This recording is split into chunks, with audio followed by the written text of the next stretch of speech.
dan ujaran kebencian. Apa itu hoax? Hoax adalah suatu bentuk penipuan yang tujuannya untuk menciptakan kelucuan atau bisa juga membawa bahaya. Hoax juga dapat dikatakan sebagai sebuah informasi berupa berita palsu atau bahkan April Mop. Kemudian penyebab maraknya hoax. Yang pertama, praktik jurnalisme warga di media sosial. Masyarakat tidak hanya sebagai objek pasif yang mengonsumsi informasi, akan tetapi juga sebagai menjadi produsen sekaligus agen penyebar informasi. Yang kedua, terpecahnya golongan masyarakat. Ditinjau dari perspektif struktural informasi, hoax tumbuh subur di tengah masyarakat yang terbelah dan cenderung mengamini pendapat dari orang-orang yang berpikiran sama.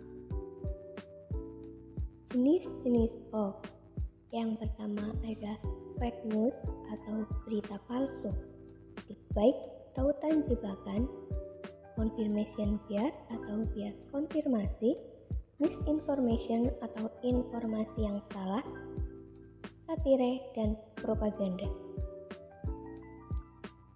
Ancaman bagi penyebar hoax terdapat pada Undang-Undang ITE pasal 28 ayat 1 yang menjelaskan bahwa setiap orang yang sengaja atau tanpa hal menyebarkan berita bohong dan menyesatkan ancamannya bisa terkena pidana maksimal 6 tahun dan denda maksimal 1 miliar. Kemudian dijelaskan pula dalam surat An-Nur ayat 15.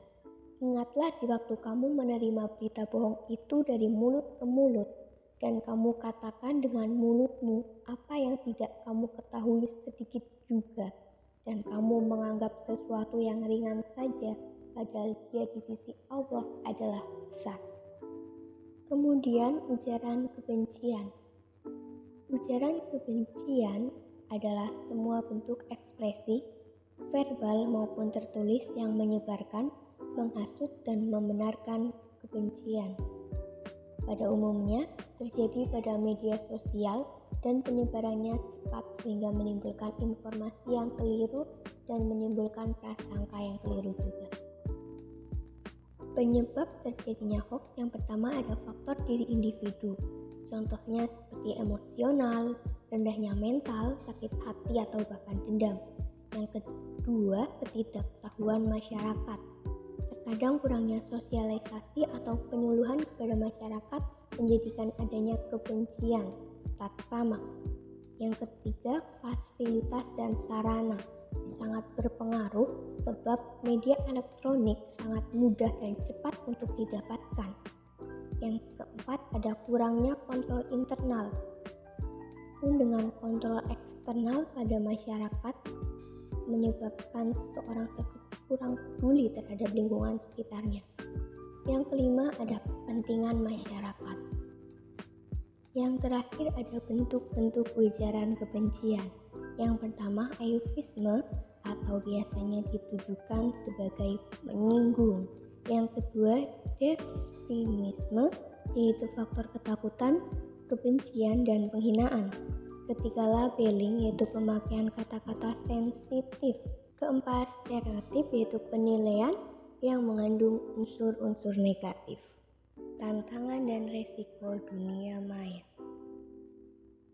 Pengertian dunia maya itu sendiri adalah sebuah ruangan di mana teknologi penunjangnya adalah internet.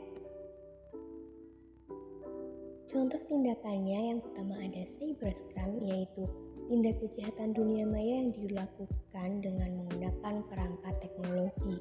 Yang kedua yaitu cyberbullying, perilaku intimidatif yang dilakukan seorang biasanya dalam bentuk penghinaan, pengancaman, pembocoran aib, dan fitnah. Faktor penyebabnya yang pertama kesadaran hukum, yang kedua keamanan, yang ketiga penegak hukum, yang keempat sosial ekonomi, dan yang kelima globalisasi.